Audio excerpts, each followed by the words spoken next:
We are in Suwanee, Georgia. We are at the Atlanta Floor and Design Center, and I'm with Donny Phillips, the owner. Donny, how are you? Doing just fine, Dave. Good to see you today. Hope things are well with you. I can't complain, and I appreciate we're doing Tom TV, Selling More Than the Floor, and I appreciate you having us in here to use your beautiful showroom. It's always good to have Tom here. He does such a great job for our industry, and along with you, we appreciate the effort both of you young men put forth to make us a better industry. Well, I don't know if I believe another word you say after a young man was in there. This is an amazing organization. We've been in here over the last several years, and it's changed a good deal in that time. Talk about the organization and how it's grown. Well, thank you. We have long felt that a flooring store, if they can achieve a balanced approach to the market, that they would be a more bulletproof organization. So years ago, we had tried to do retail, commercial, and some builder. Thankfully, we had gotten mostly out of the builder market before the 08 and 09 challenge. So with that said, after that occurred, we jumped back into the builder business in late 9 and 10, and it turned out to be a really saving grace for this company. So since, if you will, 09, we still continue to do business in the retail sector, have done a very good job in the commercial sector for some 30 years now. And if you really look at us in the last 6 years, we have just grown tremendously on the builder side. So that enabled us to have some growth, pay for some extra square footage of buildings, and we've been very fortunate to hire several folks. Along with that, last year we decided to make the building next to us a cash and carry location. And that was kind of the last piece of the puzzle, if you will, that we were missing as far as selling floors. So we created a warehouse atmosphere that has products on the floor to just buy for the do-it-yourself market. And it seems a little strange. You got a do-it-yourself market that's 100 yards away from the full service, but we can cater to each customer depending on their needs when they come in the door, and it enables us to, if you will, move out leftover merchandise that we don't have a good outlet for otherwise. So it seems to fit and it works. And of course, then the last piece of our business, or two pieces of our business, is that we do carpet cleaning. Oh. It's a small amount, but we've enjoyed having our own truck and our own two guys to maintain and care for our existing customers that we've had for years. And then we also gotten into the cabinet business, and we are presently getting close to opening up a kitchen and bath showroom. Should have it open by the January 1st. And when that opens, that'll balance us out even more. I don't know that was original part of the plans, but it seems to be that our industry, that it fits well with our flooring industry. So we're looking forward to that. So that's a long answer. That will be here right in this area? Yes, sir. That kitchen and bath showroom is behind our flooring showroom here. Should be opened up in about 3 more weeks. Very interesting. A lot of stuff there. Let me ask you about the cash and carry, which I can look at out this window. You felt that was a segment of the business that you were missing, and that's why you moved into it? Absolutely. We have competitors in our market that advertise heavily into the cash and carry.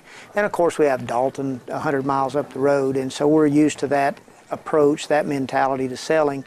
And we had just never gone down that road. We always felt like a flooring product's not a flooring product until it's installed. Frankly, I've stood by that for years.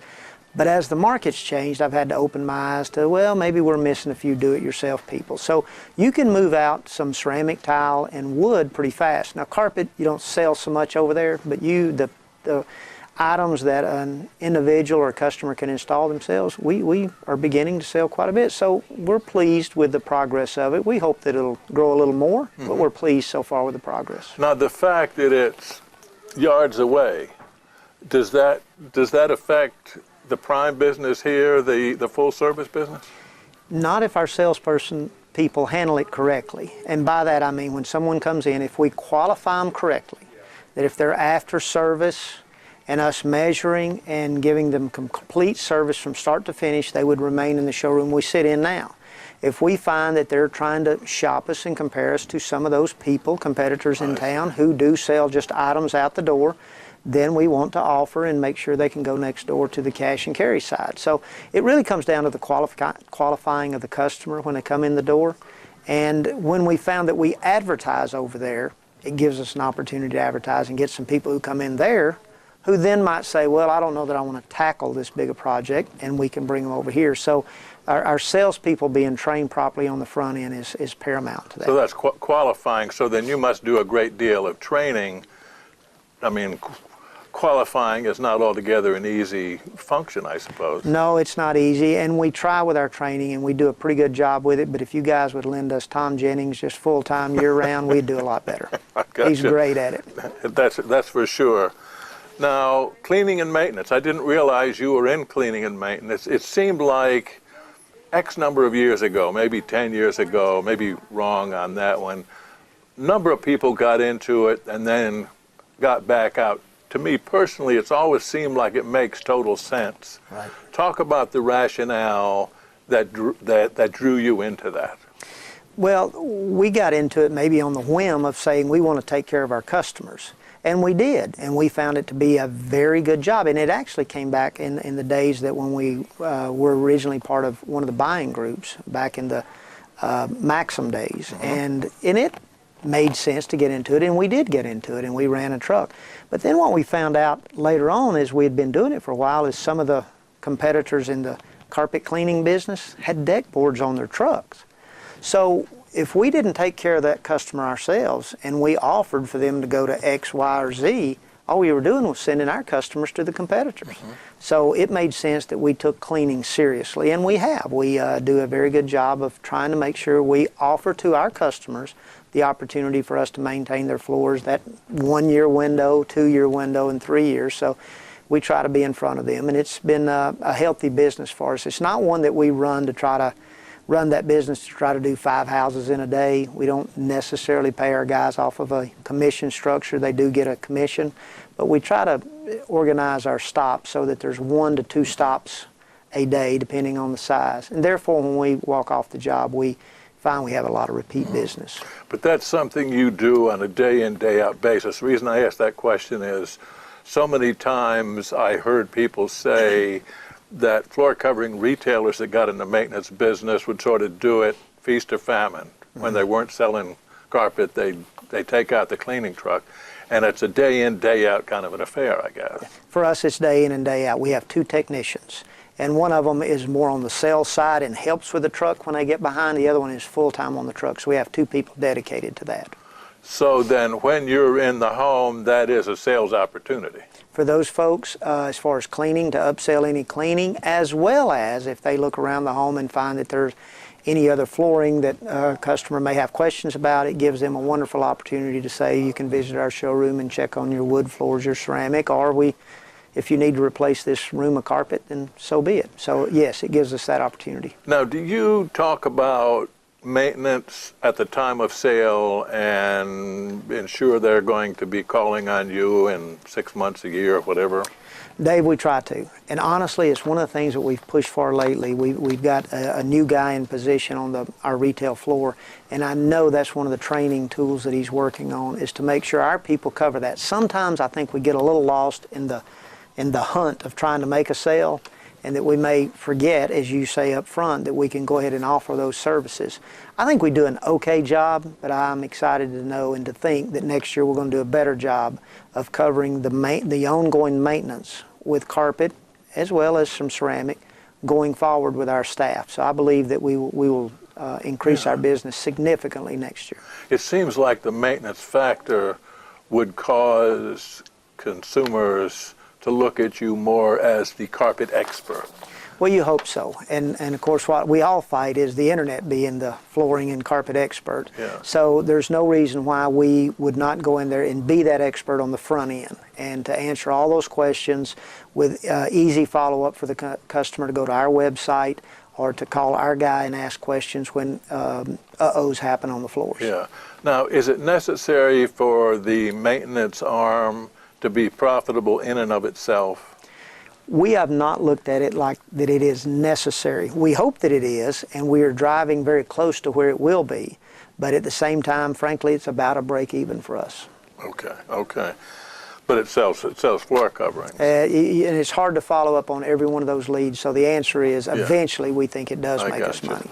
Now, you've done some serious expansion over the last several years. Talk about that. And you started here, you were in Georgia, primarily in the Atlanta area. Now you're a lot of other places. Talk about that. Well, thanks for asking that question. That can be an incredibly long answer, but I'll try to make it as quick as possible. I am the American dream, as I like to say. Been very blessed to have started just myself in 1985. Myself in a location that was about 1,000 square feet.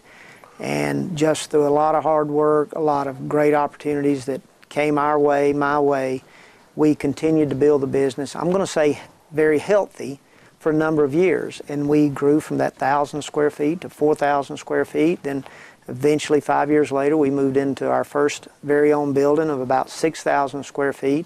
And we added on to it several times over the years. We remained there some 20 years, a little over that, well, close to 20 years in that building before we built where we're located now.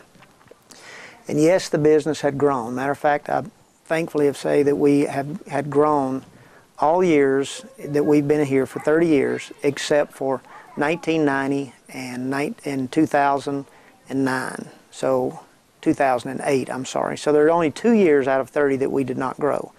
Most of those years were very healthy. Recently, we've had some fast growth. I'm not going to say it's unhealthy, but it's been hard to keep up with. First couple of years of growing, which really started in 2010 and 11, we could hire some pretty good folks. There were a lot of folks on the sideline. We could find some good talent with prior flooring experience. Even our software, RFMS, Terry Wheat's operation, we found a lot of great folks that knew that software. And so 10 and 11 and 12, we was able to hire some pretty good folks. But somewhere around 12 and 13, we began to run out of experienced folks and became a little more difficult. And as you mentioned, we've grown a lot. I mean, I humbly say that we've added well over 100 folks in the last couple of years of our business, employees. And when you've grown at that pace, it is very hard to continue to keep our culture the same way. And that's important to Riley, Frank, and myself, is we want our culture to really remain one customer at a time, take care of them. But when you've grown at the rate we have to be careful. So we've put a big emphasis on making sure we hire folks correctly, we try to train them correctly, and we try to retain them. As businesses continue to get better, we've noticed a few folks being picked off by competitors, and that's okay. That just shows we have well-trained folks and good folks. So we're trying, but it's been a heck of a journey and a great ride to this point.